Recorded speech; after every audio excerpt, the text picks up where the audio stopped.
El sistema de pilares se lo inventó el Banco Mundial en 1994.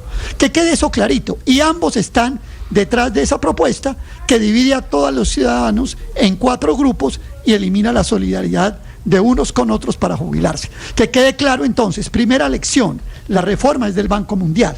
En eso no nos podemos equivocar, eso hay que estudiarlo, eso está documentado y vamos derecho. Lo segundo, aquí sí hay una puja, claro que hay una puja, entre sectores de oposición a Petro, que no son la Cabal, ni Miguel Uribe con sus estridencias, ni la señora Paloma, y otros que estamos en oposición y que estamos peleando quién dirige esa oposición. ¿Usted va a marchar el domingo, Aurelio?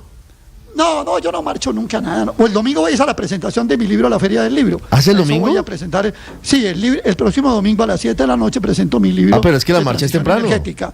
Entonces, sí, pero tengo que prepararme. Pero Ricardo, digámoslo de una manera más clara, hay 2 contradicciones. Una contradicción, que es la de Petro con la oposición. Y hay otra contradicción secundaria, que es la contradicción dentro de la oposición. ¿Quién dirige esa oposición? Si la extrema derecha estridente de Cabal, Paloma y Uribe Turbay, o grupos como la CGT, o grupos como los médicos, o grupos como las sociedades científicas, o grupos como la sociedad civil, que se está expresando de distintas maneras. Aquí no vamos a poner a meter a todo el mundo en el mismo saco, que obvio, cuando aquí se dice todos están en el mismo saco, es precisamente querer ocultar esa contradicción que hoy se está perfilando en el seno de la sociedad colombiana. Contradicción principal, oposición y Petro. Contradicción secundaria dentro de la oposición. 9, 2 minutos. Ricardo, Luis Ernesto. El liderazgo de quienes somos de centro no puede consistir en sumarnos de últimos a una marcha convocada por la derecha. El centro lo que tiene que hacer es proponer un camino de un paquete de reformas sociales viables, concertadas, lo que no ha podido hacer el gobierno o hasta ahora está medio logrando hacer con la reforma pensional. Porque hay que ser absolutamente claros. La marcha del domingo es una marcha que está unificada no por un mejor país, está unificada en contra de Petro. Es una marcha anti-Petro. Inicia obviamente con una convocatoria de la derecha y es una marcha, aunque no lo quieran reconocer algunos sectores de centro que van a sumarse a la marcha, a mi modo de ver de manera equivocada, para conservar el statu quo. Es una marcha conservadora. Es una marcha que va a estar en contra de las reformas sociales, que está en contra, eso no es cierto. aunque no lo quieran, de hacer cambios. Eso no es cierto. Porque por cuenta... Usted no puede decir, Ricardo, usted no puede decir que Alejandro Gaviria está en contra de una reforma a la salud, por ejemplo. Usted no puede decir en que los médicos que van a marchar están en contra de la reforma. No, y la gente que se siente atropellada. Eso es que claro, por las formas, porque se siente atropellada por la improvisadera. Usted no puede decir que quienes van a marchar no quieren reformas, porque eso es falso. No puede ser. Es como si se dijera que los que no van a marchar están de acuerdo con la improvisación, están de acuerdo con todas las cosas mal que se han hecho. Obvio que no. Entonces no puede ser que por la improvisadera inaceptable. Lo ha dicho aquí muchas veces. No puede ser que por la improvisadera. No podemos dividir entre sí, no, simplemente. Padre, no puede ser que por la improvisadera inaceptable de Petro lleguemos entonces a la conclusión que en este país todo estaba bien. Es que nadie ha dicho eso. Y que sigamos siendo uno de los países más desiguales del mundo. Nadie ha dicho entonces, eso. También está bien que haya millones de viejos sin pensión y que algunos estén en la indigencia. También está bien, permíteme, Ricardo. Dijo que la marcha era celebrando la inequidad también está bien, o celebrando los problemas de la reforma del sistema de salud? También está bien entonces que Colombia... Eso no es cierto. También está bien que Colombia tenga un campo premoderno donde la tierra está solo en manos de unos pocos latifundistas y no es productiva realmente. Entonces no puede ser que la respuesta del centro sea sumarse a conservar lo que hay, porque lo que hay no es bueno. No, Luis Ernesto, lo que hay merece cambios. Luis Ernesto. Pero ese cambio se trata de hacer buenas reformas. Pero además están en contradicciones. Ese cambio, permítanme, queridos colegas, si puedo desarrollar la idea, que entiendo, pero todos me han asaltado a la vez, pero ese cambio sigue siendo igual de relevante y necesario para este país. Y yo en esto coincido con Álvaro. El 2026 seguirá reclamando cambio, estará profundamente enojado con la improvisadera y la chambonada sistemática del presidente Petro y de muchos de los que integran el gobierno, pero seguirá igual de inconforme con las desigualdades sociales, seguirá igual de inconforme con un país donde... se trabaja mucho, pero no alcanza la plata para poder tener una vida digna. Eso seguirá igual de vigente. Entonces, hay que ser conscientes, los sectores de centro, que finalmente esta marcha convocada por la derecha va a fortalecer a la derecha, así como la marcha de No Más FARC solo fortaleció a Álvaro Uribe. Yo en cambio creo que así como defienden la diversidad desde la izquierda, tienen que respetar la diversidad de pensamiento de la gente que va a marchar, porque no necesariamente son solamente los del Centro Democrático o los de Cambio Radical o los de los partidos políticos que según ustedes van a aprovechar la inconformidad de la gente. Yo lo que siento es que hay muchas voces muy diversas y voces que el común denominador que sienten es el atropello de la actitud presidencial narcisista, improvisadora, ideologizada, que además divide al país siempre y siempre está poniendo todo lo que los que no están de acuerdo con el señor presidente al otro lado. Pero no Ricardo, necesariamente el otro lado es exclusivamente la 9 derecha. 9 de la mañana, 6 minutos. Ricardo, Daniel. esa visión que plantea Luis Ernesto es la visión que quiere plantear el gobierno de Gustavo Petro. Casi que graduar de extrema derecha, que sí completamente ilógico, a personas como Alejandro Gaviria, Juan Manuel Galán, a Rudolf Gómez y a muchas personas que vamos a marchar que no somos de extrema derecha y nos quieren graduar de extrema derecha simplemente para deslegitimar la marcha. Pero yo no graduaría ahí ni a esos líderes del centro, ni a los trabajadores de drogas la rebaja, ni a las personas que se oponen, digamos, a la reforma a la salud, a la cantidad de médicos que van a marchar porque están preocupados por la prestación del servicio de salud. Y es la visión que quiere presentar el gobierno de Gustavo Petro. Pero mire, el cambio, Luis Ernesto, ¿usted cree que el cambio de disminuir la desigualdad, disminuir los índices de pobreza, todos los objetivos retóricos que plantea el presidente Petro en sus discursos largos, grandilocuentes, etcétera, pero sin contenido real, se logra con una ejecución presupuestal, por ejemplo, del recientemente creado Ministerio de la Igualdad de 0.24 a más de 3 meses en lo corrido del año? ¿Cuáles son las acciones reales que se están viendo para lograr ese cambio, para disminuir la desigualdad, para aumentar los servicios básicos, para mejorar los servicios de educación, de salud, etcétera?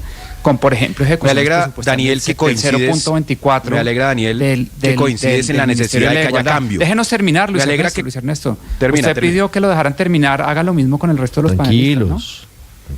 No, es que Luis Ernesto pide permanentemente que es que no lo dejan hablar, pero no deja hablar tampoco él. Daniel. Entonces el cambio retórico que ha propuesto el presidente Petro en sus discursos no se ve reflejado en acciones reales. Muchas personas queremos que mejore el servicio a servicios básicos, a educación, que las zonas aisladas del país tengan servicios básicos de prevención en salud, pero es que eso no es lo que estamos viendo. Contra eso es contra lo que yo voy a salir a marchar. Casi nunca salgo a marchar, pero esta vez voy a salir porque me parece que el gobierno está prometiendo muchos discursos grandilocuentes, pero no se ve ningún cambio. Y ya vamos a 2 años de gobierno prácticamente, y la ejecución de este gobierno y la ejecución de las promesas que tanto hizo no se han visto materializadas Voy a preguntarles a los oyentes, Daniel, si van a salir a marchar este domingo.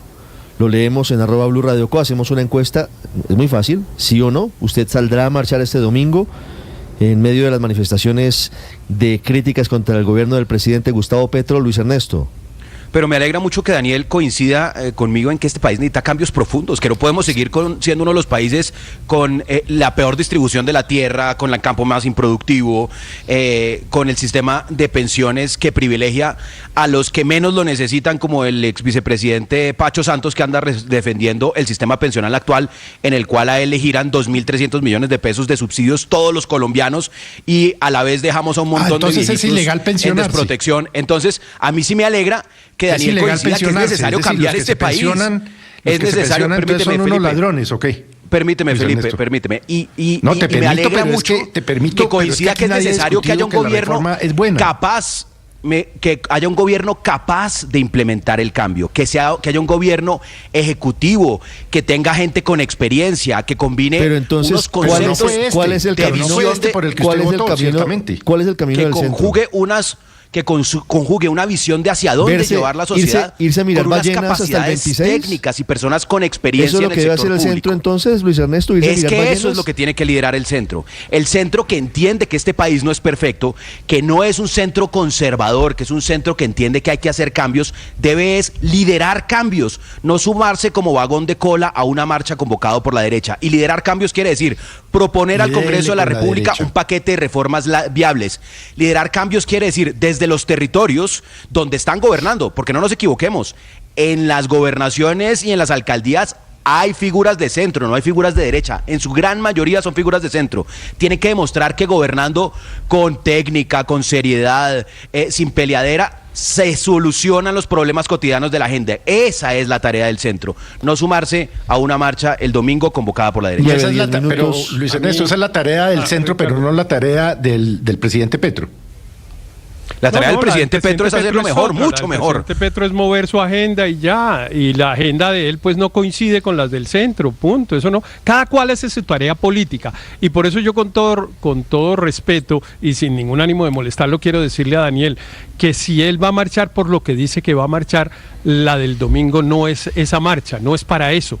La marcha no es para lo que él cree que es. La marcha es para oponerse a las reformas del presidente Petro. El que quiera oponerse a las reformas, el que crea que el sistema de salud no necesita modificaciones o que el sistema pensional que pensiona tan poca gente es suficiente, no, etcétera, eso etcétera, no es cierto. va a la marcha. Los que vayan a otra cosa, los que vayan a otra cosa, la reforma pensional, los que van a problemas reales los que van a otra cosa se equivocaron intentando hacerlo del presidente, de mandar a la gente a otra cuenca, a tomar agua de otra cuenca hidrográfica. Se equivocaron de déjeme responderle. Van en paseo equivocado. No. Muchos expertos en el sistema de salud, muchas sociedades científicas, muchos expertos en el sistema pensional han dicho de manera muy clara: las reformas que está proponiendo el presidente Gustavo Petro no resuelven los problemas de fondo de esos dos sistemas. Y esa es uno de los motivos de las marchas: oponerse a las reformas de Gustavo Petro. Y le añado otra a la que yo me opongo: a los intentos o a las indicaciones que ha dado Gustavo Petro de modificar la Constitución. Yo me opongo también a eso. Usted quiere básicamente seguir la narrativa del gobierno de que la marcha del domingo es una marcha de la extrema derecha. Yo no me considero de extrema derecha, soy de centro derecha y lo sostengo y lo digo y lo he dicho varias veces acá. Y me opongo a unas reformas que son necesarias, pero que no están enfocadas en resolver los verdaderos problemas con este tema, que tiene el sistema de salud y el sistema pensional. Van 900 votos en YouTube a la pregunta de si usted marchará el próximo domingo. El 85% de esos 900 votos dicen que sí. El 15% dice que no. Camila Carvajal, para el final, ¿quiénes son los personajes que no son de la derecha que van a marchar el próximo domingo? Pues mire, Ricardo, si bien tienen razón quienes dicen que esta es la marcha del Centro Democrático, porque hoy la convocan y lideran Paloma Valencia, pero también Miguel Uribe, detrás hay quienes ya han dicho que van a apoyar, que van a marchar o incluso que están invitando a otros a salir a las calles. Está el exministro Alejandro Gaviria, el exalcalde de Bogotá, Enrique Peñalosa, también del Nuevo Liberalismo, Juan Manuel Galán, el partido Creemos de Federico Gutiérrez en Medellín. Aníbal Gaviria, que fue gobernador de Antioquia, ha dicho esta mañana en su cuenta en Twitter que ojalá el domingo sea el verdadero día cívico, y hay que sumar a quien era petrista, pero usted sabe hace unos meses no, Rudolf Homs también está liderando esta invitación en redes sociales. Son de oposición, pero no necesariamente del Centro Democrático, y están liderando la convocatoria David Luna de Cambio Radical, también Enrique Gómez y Germán Vargas Lleras, el ex vicepresidente. A ellos, que esta es el ala o la mirada política de la marcha, se suman las sociedades médicas y científicas. Con la marcha de las batas blancas, como se ha llamado en el sector salud, este domingo están invitando a marchar la Asociación Colombiana de Sociedades Científicas, la Asociación Colombiana de Cirugía, también FARO, el Foro Ampliado de la Reserva de las Fuerzas Militares y de Policía, y finalmente una facción de la CGT. Tan dividida esa central de trabajadores, una facción, la de Miriam Lustriana, ya se sumó a la convocatoria del domingo.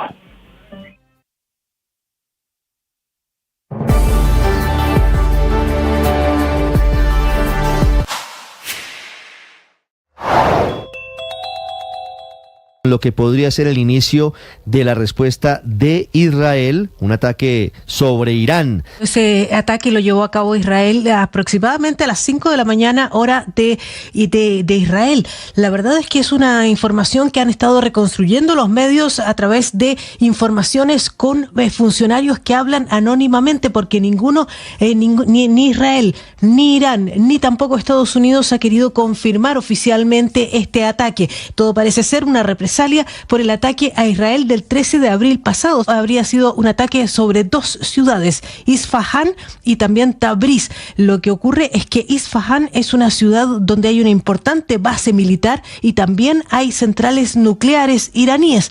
Por parte de Teherán, ellos tampoco han querido confirmar este hecho, en lo que sí suspendieron todos los vuelos sobre su espacio aéreo de las grandes ciudades, especialmente Teherán, y han dicho que han derribado 3 drones pequeños. Lo que decía la prensa al público en Irán era que solo se habían escuchado explosiones y que se estaban investigando en la ciudad de Isfahán.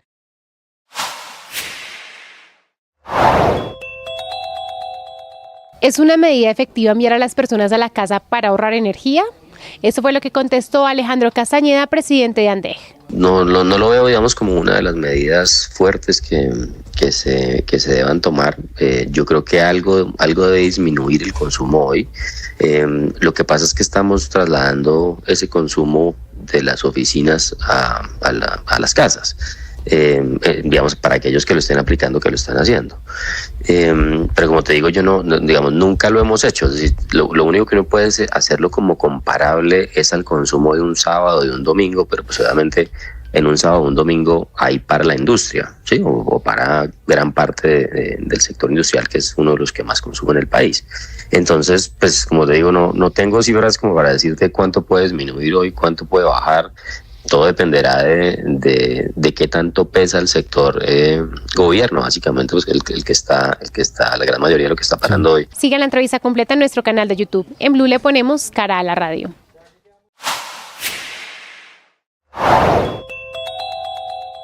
$760.000 en concreto lo ha pedido ante el tribunal de Samui. Son 30 millones de baht, que es la moneda de Tailandia. El tribunal de Samui, donde tiene lugar el juicio contra, como bien decías, el español Daniel Sancho por el supuesto asesinato del cirujano colombiano. No sabemos mucho más de ese juicio porque lo contamos desde el primer día. El juez había decidido que no se podían allí personar los medios de comunicación, no se podían tomar notas y ni siquiera se podía informar de lo que estaba pasando, so pena de ir a la cárcel, particularmente para los periodistas que están cubriendo este juicio. Los abogados locales, los abogados tailandeses de la familia de Edwin Arrieta han sido los encargados de la solicitud y han explicado a la agencia de noticias EFE que se trata de una cantidad calculada en relación al perjuicio económico que la muerte de Arrieta ha supuesto a sus padres que dependían de él. Esta solicitud ya se hizo en la primera sesión del juicio, pero ha sido actualizada. La primera cantidad que se había solicitado era en torno a unos 410.000 euros y ha subido, como señalamos, hasta los 760.000 euros.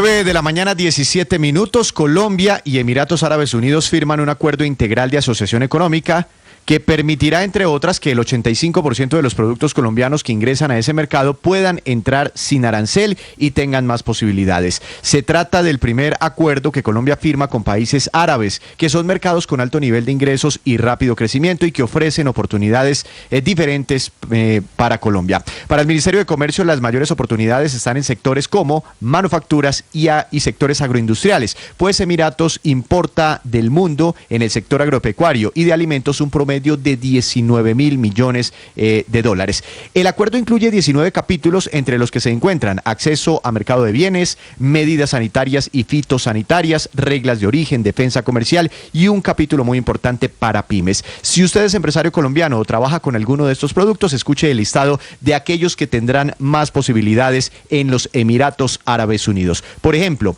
productos como café y sus preparaciones, frutas y hortalizas y sus preparaciones, confitería, flores, carne bovina, pollo, productos lácteos, cacao y chocolates, algunas galletas, jugos, también fibras sintéticas, piedras preciosas, herramientas, manufacturas de madera, muebles, plásticos, fertilizantes, jabones, relojes y dispositivos médicos, entre otros.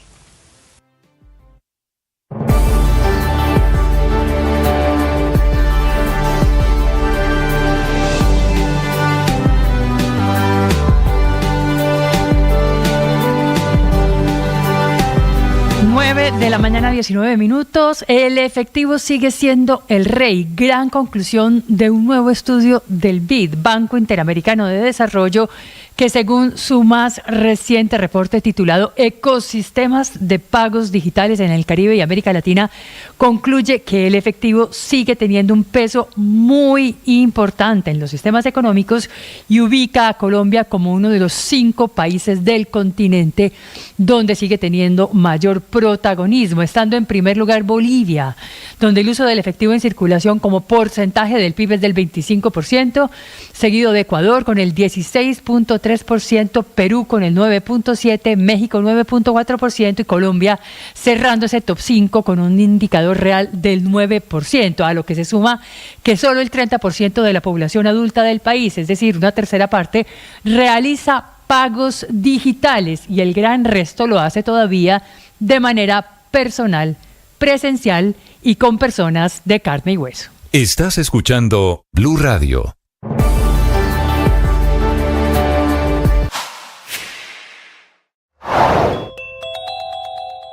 Las últimas horas fueron de notificaciones públicas para el presidente Gustavo Petro y 2 de sus personas más cercanas. Todo tiene que ver con la pasada campaña presidencial. Por un lado, el Consejo Nacional Electoral, que se está alistando para radicar una ponencia para que se formulen cargos al presidente Petro por presunta financiación irregular de su campaña. Es una decisión de los magistrados Benjamín Ortiz y Álvaro Hernán Prada, que cobija al presidente de Ecopetrol, Ricardo Roa, y a los auditores de esa campaña por presuntas inconsistencias en la información financiera que fue entregada por esa campaña. Curiosamente, una semana antes, Carlos Ramón González, ahora director del DNI, visitó al magistrado Ortiz, que le explicó a Blue Radio que fue una reunión de no más de 10 minutos, espontánea porque además los une una relación académica, porque él, es decir, el magistrado, fue profesor de González, y que no fue para hablar del proceso del presidente Gustavo Petro.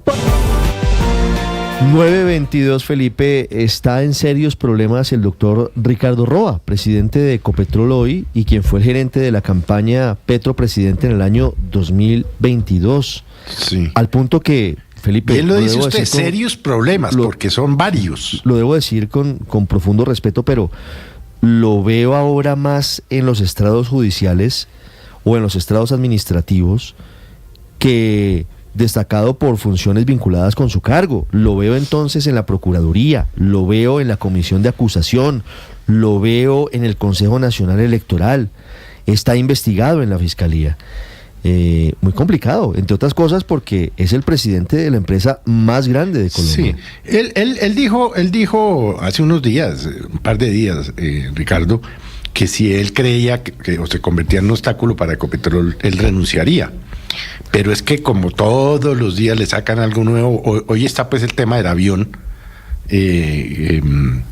que recibieron ilegalmente el avión para mover al presidente Petro y a su gente. De una empresa de criptomonedas, la denuncia dice que sería de Daily Corp. Correcto. Tal vez si usted lo pone en contexto para que nuestros oyentes entiendan de qué estamos hablando.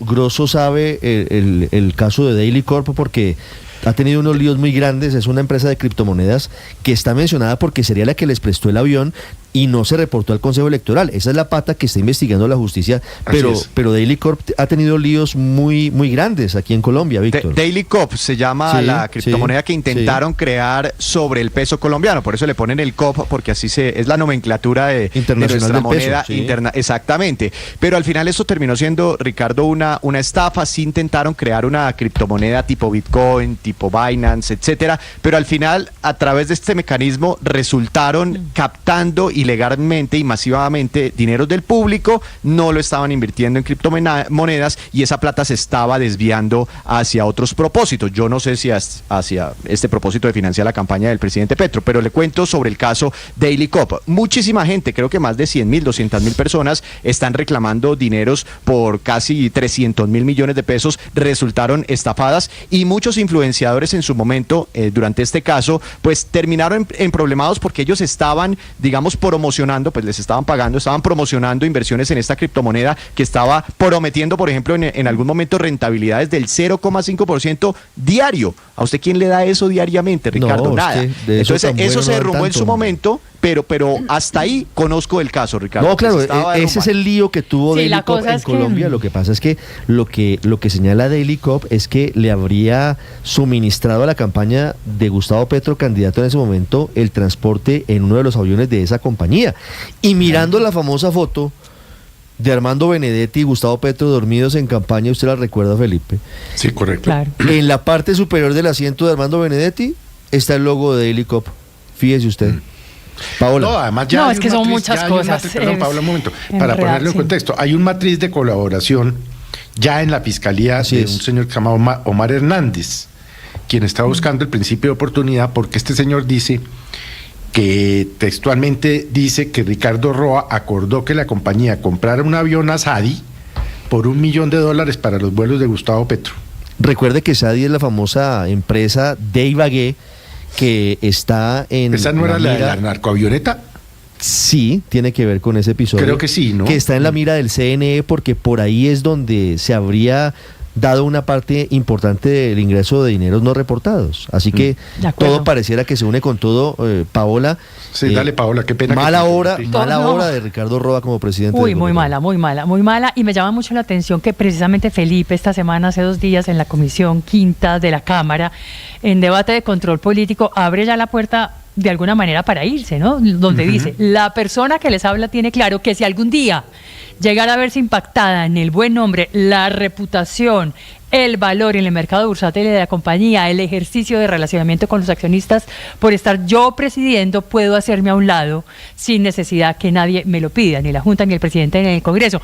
Bueno, pues es que la verdad es que para eso se contrató ese informe con la firma Control Risk, ¿no? Acuérdese usted que la Junta anterior de Ecopetrol contrata a esta firma para que evalúe y valore si puede haber un eventual impacto sobre la reputación de la compañía. Y la gran conclusión es que sí. Entonces, también me pregunto, bueno, el doctor Ricardo Roa, ¿qué más necesita más allá de este informe de Control Risk que dice, ojo, es que esto cotiza en la bolsa de Nueva York, aquí está encima la SEC, están encima los inversionistas extranjeros y es la principal empresa, como siempre decimos, la principal vaca lechera del país? No sé qué más tiene que estar esperando. Yo no sé, porque más además allá tiene de este encima el tema de la compra a mitad de precio de un apartamento a un petrolero, ¿no? Claro, lo de Serafino está salpicado, nadie no ha sido condenado, hay que hacer la claridad. Está investigado. Además él explica. Y está salpicado, pero me ponía yo a pensar si no será el doctor Ricardo Roa el próximo Roberto Prieto. No, pues Felipe, digamos, coinciden en una cosa y es que fueron los gerentes de las campañas. Por eso. Roberto Prieto en la campaña Santos. ¿Y usted cree que el doctor Roa, si lo cogen como Gustavo Petro, lo puede coger la fiscalía, pues Felipe, se va a enterrar solito? Felipe, pues... Claro, lo que pasa es que ser presidente de Ecopetrol... No, es que lo de Ecopetrol yo creo que implicaciones yo creo que inmensas. ya, pues... Va a empezar a afectarse seriamente. No, claro. Y yo sí hubiese pensado que era más estratégico escoger a una persona que tenga como un blindaje empresarial y que no haya estado pues en esas lides tan complejas de gerenciar la campaña, porque es que al final el gerente de la campaña responde por todo. No, y eso no está inventado en Colombia. O sea, los cuestionamientos no son de esta campaña del presidente Petro, han sido históricos. Entonces, haber escogido a la persona que manejó la campaña y que responde por las cuentas de la campaña en términos legales, para que sea el representante legal de la empresa más importante de Colombia, con las implicaciones que eso tiene, me parece muy arriesgado. Muy riesgoso. Pero la pregunta de Felipe, yo la haría doble. ¿Ricardo Roa será un Roberto Prieto o será un García Arizabaleta? Porque Roberto Prieto, al fin y al cabo, se quedó callado, pagó sus cosas. Lo único que dijo Roberto Prieto fue lo que contó aquí en Blue, que confesó que se había entrado plata de Odebrecht para la campaña de Juan Manuel Santos en 2010. Y luego no dijo nada ante la justicia, él asumió toda la culpa. Así, o García Arizabaleta, que hundió a Oscar Iván Zuluaga. Es que esos son los dos caminos que le quedan a Roa. Es cierto. O ser Roberto Prieto o ser García Por eso Arizabaleta. tratan con tanta delicadeza en la casa de Nariño a Ricardo Roa, ¿no? Por eso entenderá usted claro. ¿Por qué entiende usted tratan con algodones a Ricardo Roa, ¿no? Claro, porque o se calla o canta. Y si canta, pues ni hablemos lo que pasa. 9:29, Luis Ernesto. Ricardo, esto también requiere un matiz y es dónde nace la investigación y liderada por qué magistrado dentro del CNE, un ex representante a la Cámara del Centro Democrático con muchos cuestionamientos y que claramente pues persigue un interés político.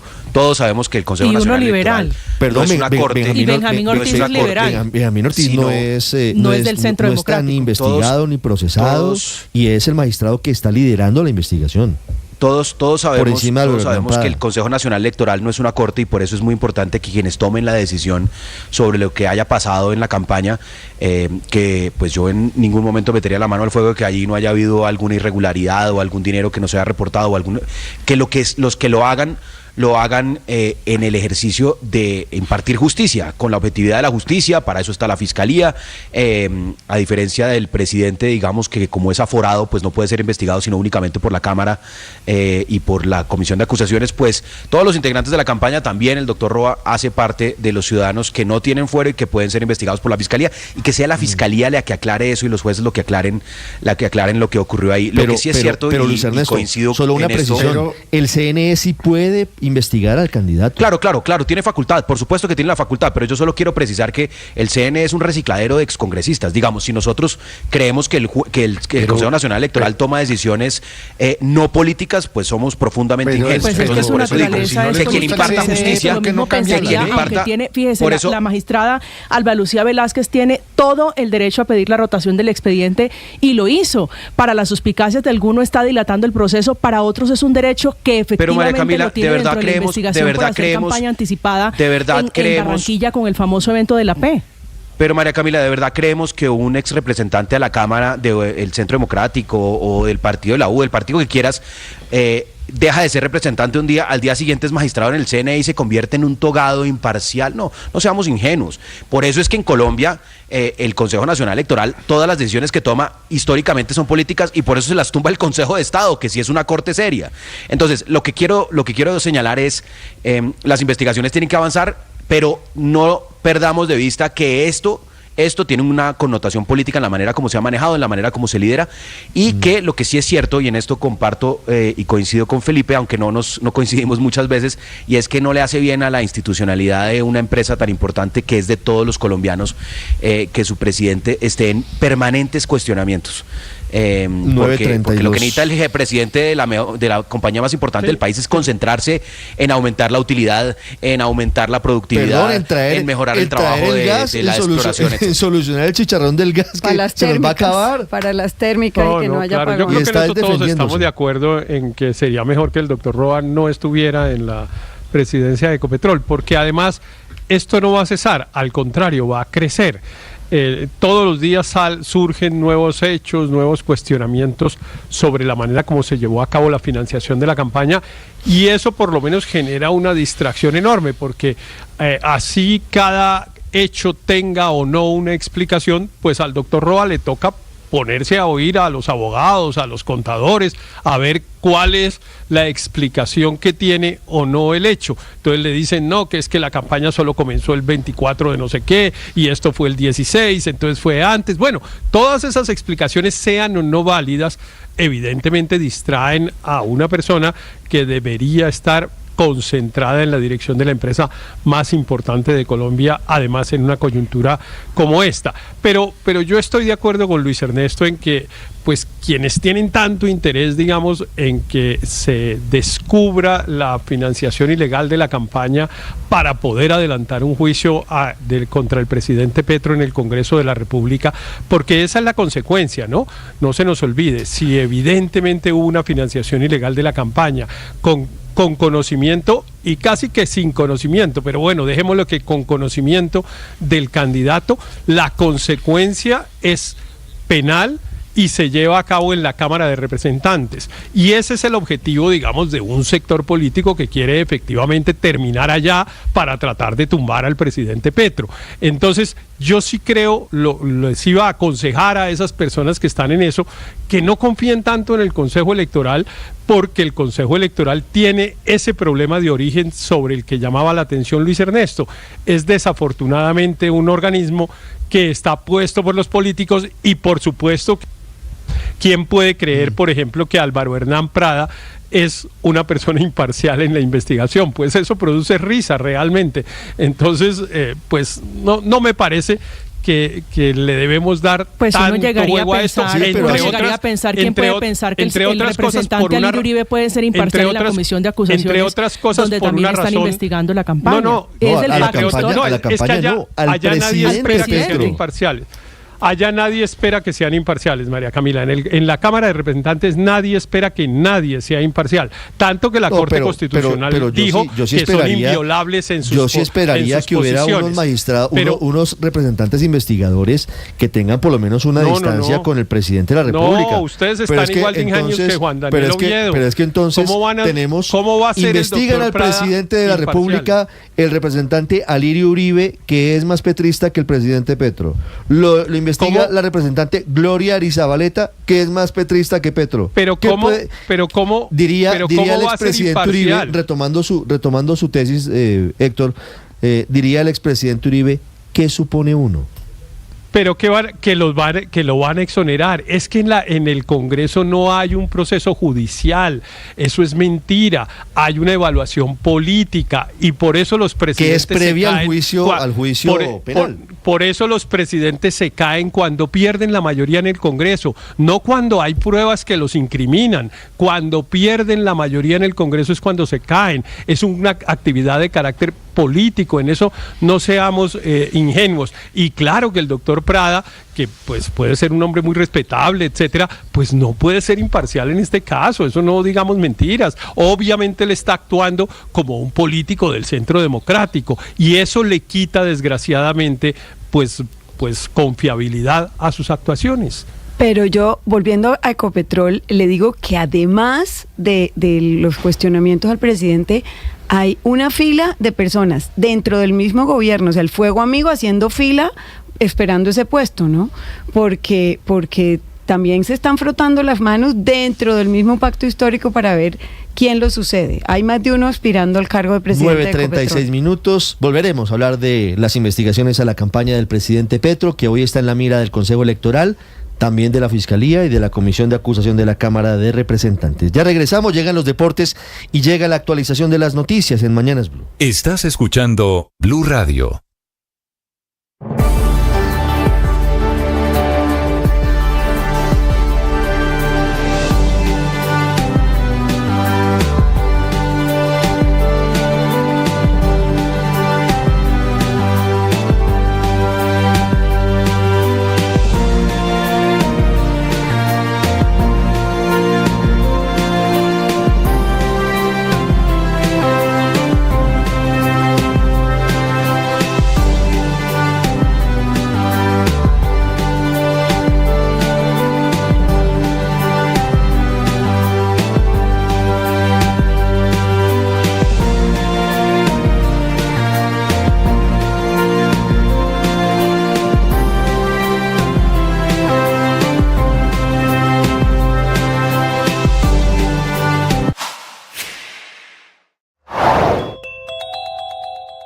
¿Existe la posibilidad de que no tengamos que afrontar un racionamiento energético?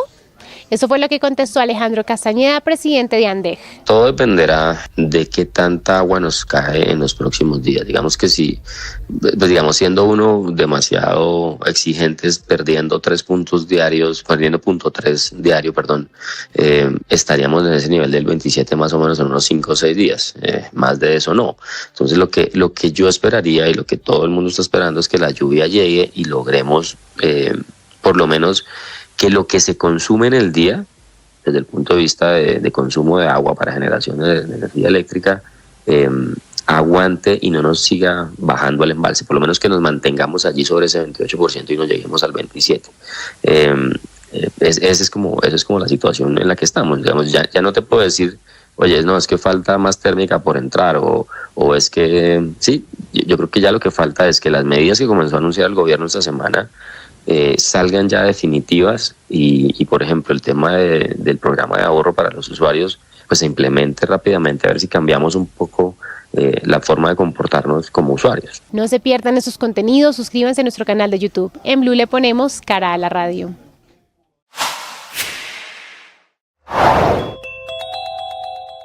asesinato del urólogo Juan Guillermo Aristizábal Vázquez en Medellín, una historia terrible en la que fue asesinado por un supuesto paciente en su consultorio. Este hombre luego intenta incendiar el consultorio en el que cometió el crimen y luego aparece muerto en un baño de ese mismo centro asistencial.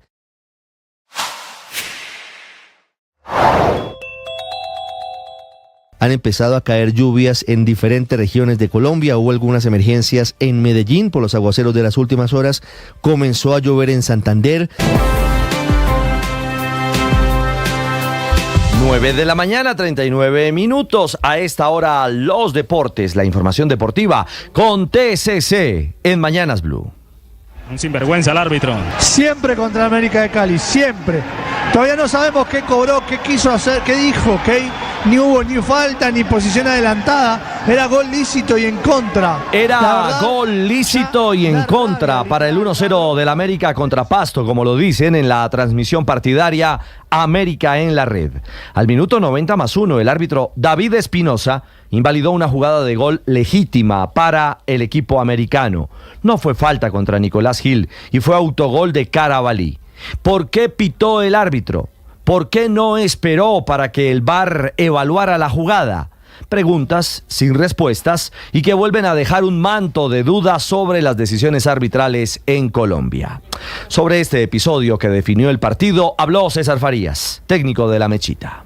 Intentamos desde inicio hasta el final, ¿no? Y después nos toca esas circunstancias que la impresión a mí me da que es un gol legítimo, las repeticiones se ven claros, una jugada que es legítima y él tiene la herramienta del VAR, no sé por qué corta la jugada tardíamente además y nos quita 2 puntos importantes para nosotros.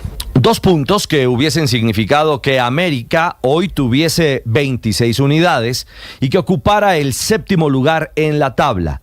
Pero hoy América es 10º, con 24 fuera de los 8. El que sí ganó y está metido en la lucha por un cupo en semifinales es el Medellín. Perdía 2-0 en Tunja ante Patriotas y le dio vuelta para ganar 3-2 con gol al minuto 90.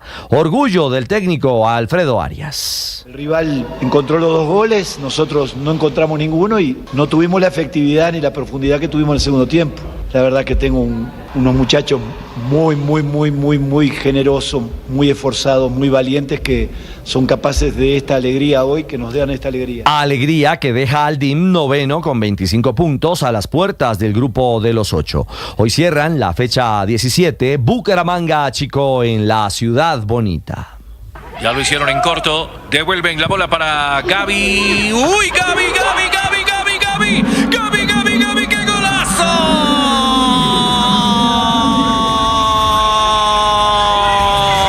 Sí, fue golazo, como lo relata Carlos Alberto Morales, la voz del gol en Colombia, el 3-0 de nuestra selección nacional ante Bolivia en el Sudamericano Sub-20.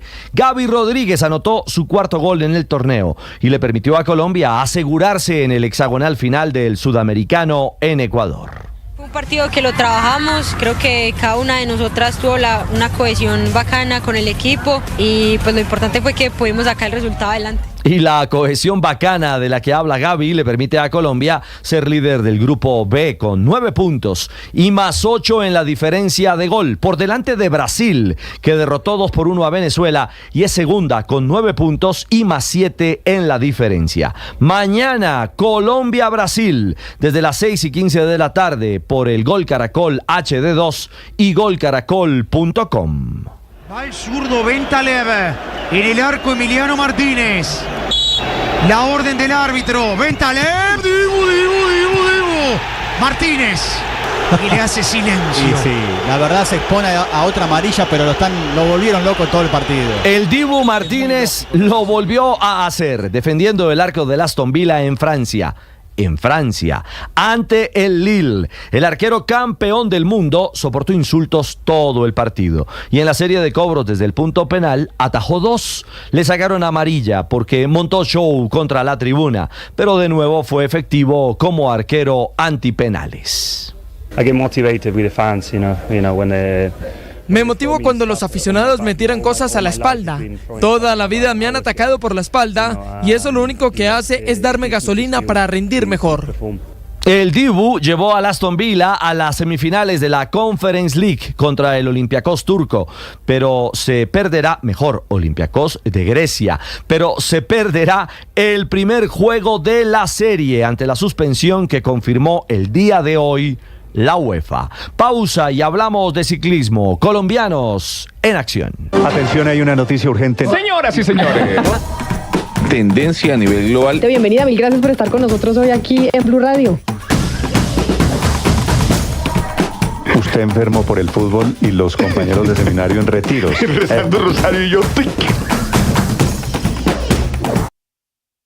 They've had their best start to the season for a long, long time, and they're trying to continue it. It's Aurélien Paré-Peintre who wins the final stage of the Tour of the Alps. 10th victory of the season for Decathlon Agility Mundial. Sí, como lo dice el narrador, terminó el Tour de los Alpes con victoria del francés Aurélien Paré-Peintre. La carrera fue dominada por el español Juan Pedro López del equipo Lead Trek, quien se adjudica el título de esta competencia. El mejor colombiano fue Iván Ramiro Sosa del Movistar Team, que terminó noveno en la general a 2 minutos 52 segundos del campeón. Una condición muy difícil de pista y Norris. A ver. Norris primero, Esta vez no le sacaron el tiempo, ¿no? Creo que se lo volvieron a poner. Reinstalado el tiempo de Norris. La pole para Lando Norris. Aplausos y pole position para McLaren en la parrilla de salida para el sprint en Shanghái. El Gran Premio de China tendrá a McLaren con Lando Norris, a Mercedes con Lewis Hamilton y a Aston Martin con Fernando Alonso en las 3 primeras posiciones y como protagonistas. Bajo la lluvia, los ases de la F1 tendrán acción en el circuito asiático este fin de semana. Y noticia al cierre, confirmados 2 partidos de la Selección Colombia Sub-17 masculina ante Sudáfrica. Serán este 21 y 24 de abril en el Estadio Francisco Rivera Escobar de Palmira, en el Valle del Cauca. 9:46, los deportes a esta hora en Mañanas Blue. Todos tenemos derecho a quejarnos, a decir, esto no está bien, esto no corresponde con el ideal, no corresponde con los valores que tenemos. Pero no podemos vivir en la queja. Tenemos que ser capaces de controlar ese estímulo que nos hace creer que la vida no funciona. Por eso hoy te invito a revisar si vives en automático, si estás quejándote todos los días sin necesidad. Para ello es importante agradecer. Hay tantas cosas buenas en tu vida, hay tantas cosas valiosas que vale la pena evidenciar y desde las cuales vivir. No niegues tu posibilidad de decir, hey, no está bien, pero por favor no vivas en ella. Descubre la bendición que siempre existe en tu vida. Tú sabes.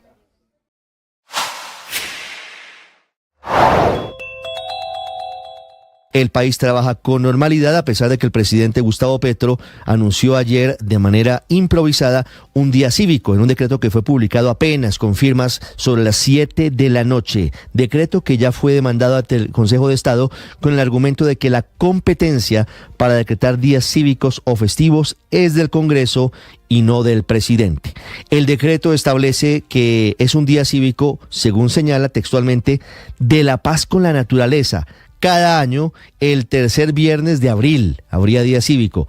Y explica el presidente en X, en su red social favorita, que es, y esto lo leo entre comillas, un día de rebeldía nacional, de lectura, de conversación con la familia y los amigos de la peligrosidad del cambio climático. Día cívico que coincide con el aniversario del mito fundacional de la guerrilla del M-19 a la que él perteneció. Coincide también este día cívico inicial con el cumpleaños 64 del presidente de la República. Hoy el presidente Petro está cumpliendo años y por eso hay diferentes críticas sobre la coincidencia de la fecha con la coincidencia de este día cívico.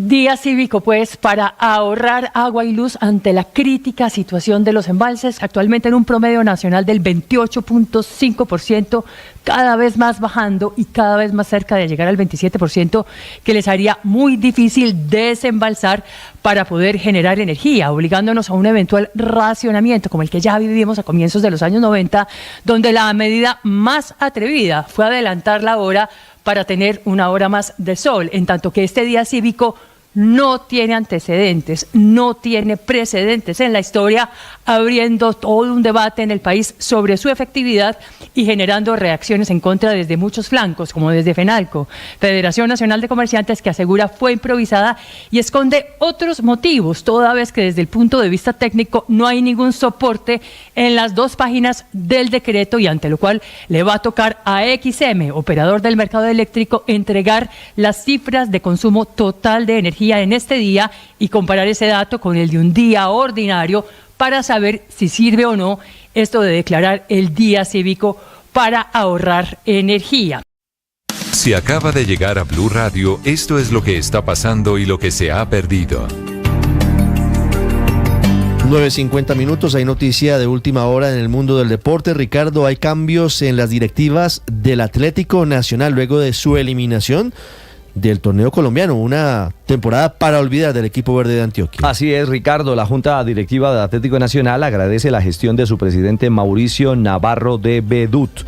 En un comunicado se informa a la opinión pública que durante la sesión de Junta Directiva, que se realizó el pasado 22 de marzo, Mauricio Navarro puso a disposición de los miembros de la Junta su cargo como presidente de la institución, y agregan que, conscientes de las dificultades y complejidades que Mauricio afrontó durante el tiempo que estuvo en la presidencia del equipo, los miembros de la Junta reconocen su esfuerzo y dedicación por fortalecer estos procesos a nivel financiero, administrativo, de formación y proyección deportiva. Bueno, en síntesis, se acepta la renuncia y la institución verdolaga aún no anuncia, dice que a principios de la próxima semana presentarán el nuevo presidente del equipo, quien asumirá el cargo en propiedad a partir de mayo. 9:51, noticia que ampliaremos en minutos con la salida del presidente de Atlético Nacional. Hablamos de la reforma pensional, la explicó hoy, lo que va aprobado hasta ahora la ministra de Trabajo, Gloria Inés Ramírez. Dijo que tiene solidez financiera el sistema pensional para 40 años, pero que va a requerir ajustes en el tiempo. Andrés Carmona, ¿eso tiene que ver con aumentos en la edad de jubilación o que tendrá que tener ajustes a largo plazo sobre de dónde conseguir la financiación? Así es, Ricardo, muy buenos días. Estas declaraciones las dio la ministra en medio de un desayuno con medios de comunicación, aunque la ministra resaltó que espera que el sistema tenga una estabilidad de 40 años, en 15 años tendrán que hacerse ajustes. Pero nosotros hemos actuado de manera muy responsable. Hasta el año 2005 estamos haciendo, porque hay que hacer reformas pensionales. Mínimo hay que hacer otra reforma en 15 años para hacer los ajustes que vayan mostrándose. Hoy nosotros no hemos hecho todo eso, porque también son decisiones y nosotros no estamos de acuerdo. Pensamos que tenemos 15 años para que se hagan los parámetros de edad, de los parámetros de cotizaciones, etcétera, etcétera. La ministra señaló que, aunque respeta la decisión del Senado de la República de bajar el umbral de cotizaciones en el nuevo sistema de 3 a 2,3 salarios mínimos, espera y confía en que en la Cámara se pueda ajustar. Sin embargo, si la decisión final del Congreso es mantener este umbral según los acuerdos con el Partido Liberal, van a buscar otros mecanismos para garantizar la estabilidad del sistema. 9:53, ahí está lo que dice la ministra, que espera que en el pilar contributivo se parta a partir de los 3 salarios mínimos como la base para poder, eso es lo que se ha aprobado hasta ahora en 2.3, y pretende, el gobierno todavía insiste en que se logre que ese pilar suba hasta los 3 salarios mínimos, a partir de los cuales tendría que cotizarse en el sistema de fondos privados. 9:53 minutos, hablamos de la sanción que inicia la JEP contra el capitán mayor alias Zeus, quien fue detenido en Norte de Santander. Este hombre fue una pieza clave del paramilitarismo y del narcotráfico en otras épocas. Él insiste en que su captura fue ilegal. Mateo Piñeros. Ricardo, buenos días. El mayor en retiro Juan Carlos Rodríguez, conocido con el alias de Zeus, es investigado en la JEP por falsos positivos y por sus alianzas con el paramilitarismo. Zeus ha salpicado ante la JEP a los generales Leonardo Barrero, Jorge Mora e Iván Ramírez. Sin embargo, hace unos días fue capturado en norte de Santander junto a otras 4 personas con un arsenal de guerra. El mayor en retiro envió un documento a la JEP en el que dice que su captura fue un procedimiento ilegal por parte de la policía. Sin embargo, ante la información que hay sobre el caso, los magistrados decidieron abrir un incidente de incumplimiento, es decir, un proceso en el que van a evaluar si Zeus incumplió sus compromisos con la JEP y con las víctimas, y si se determina que así fue, podría ser expulsado de la jurisdicción.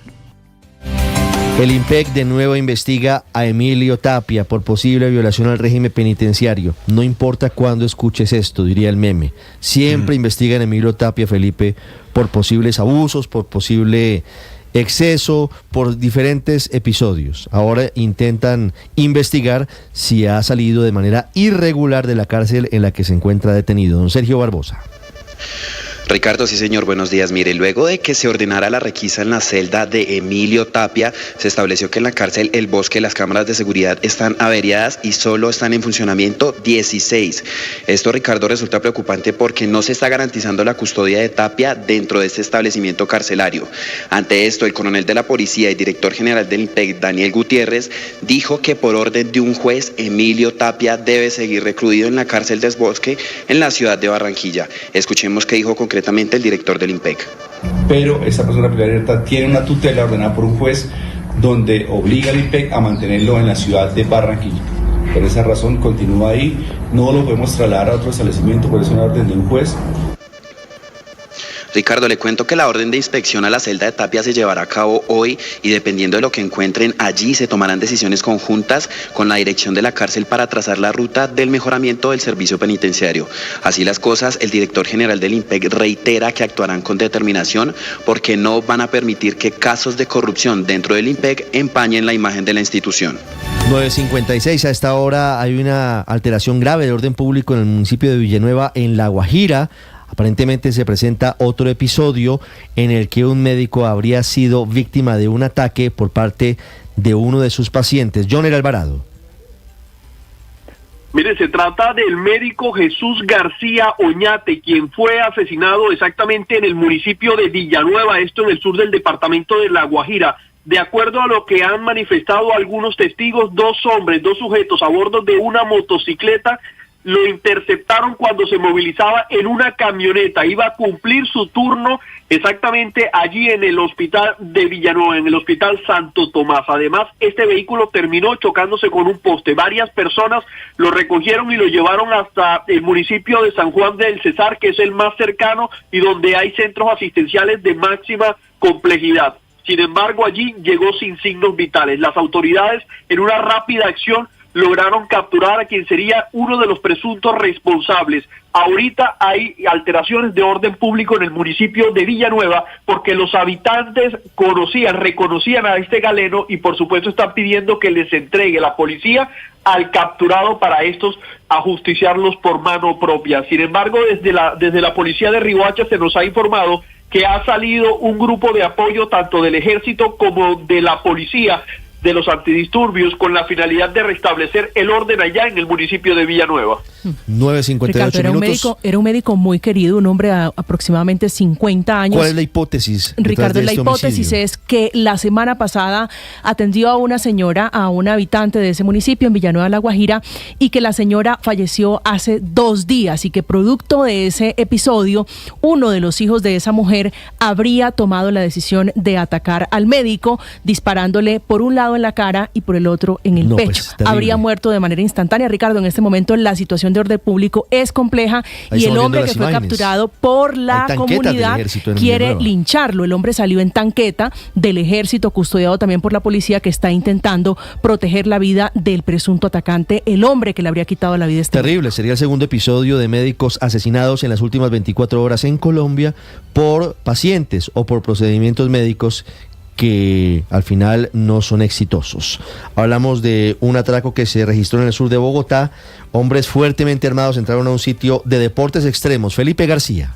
Sí, señor, hombres fuertemente armados se metieron hasta un sitio de deportes extremos, amenazaron y golpearon al dueño y se llevaron dinero en efectivo y varios objetos de valor. Todo el atraco quedó registrado en las cámaras de seguridad del sitio, ubicado exactamente en la carrera Primera Este con 134 Sur, un lugar conocido como Mundo Lazo Extremo, un parque con atracciones ubicado en la localidad de Usme. A plena luz del día, 2 delincuentes se metieron hasta la recepción del sitio armados con pistolas, con las cuales amenazaron al administrador del parque, quien asustado quedó inmóvil mientras los ladrones esculcaron todo el lugar. En un momento, uno de los delincuentes incluso intentó dispararle a la víctima, sin embargo lo golpeó para finalmente llevarse celulares y dinero en efectivo. Aunque en el video solo se ve a 2 delincuentes, según testigos en la zona, sería un grupo más grande de hombres los que entraron hasta el sitio, que luego de lograr su cometido huyeron del lugar, y hasta el momento las autoridades no se han pronunciado sobre este nuevo hecho de inseguridad en la capital del país. A esta hora en Bogotá hay plan tortuga de motociclistas sobre la calle 80. En minutos les ampliamos la información, pero si usted puede, evite tomar esa vía que atraviesa la capital del país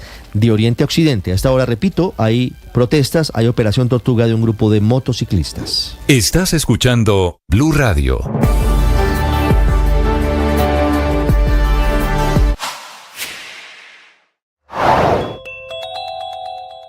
No es coincidencia que por presión de estudiantes y profesores hayan sacado del cargo al rector Alejandro Cheine de la Universidad del Rosario, que en la Universidad Nacional estén en paro en las sedes de Bogotá, Medellín y Tumaco en contra de la elección del profesor Ismael Peña como rector, o que hayan salido a protestar ayer hasta la Plaza de Bolívar estudiantes de la Universidad Libre, Javeriana, la Escuela de Administración Pública, el Colegio Mayor de Cundinamarca y la Universidad Pedagógica.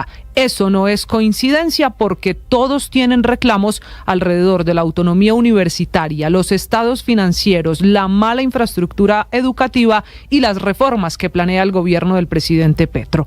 Esos reclamos no dan espera y, es cierto, se han agudizado en el sector de la educación porque cada vez hay menos estudiantes, lo que para las universidades significa menos matrículas y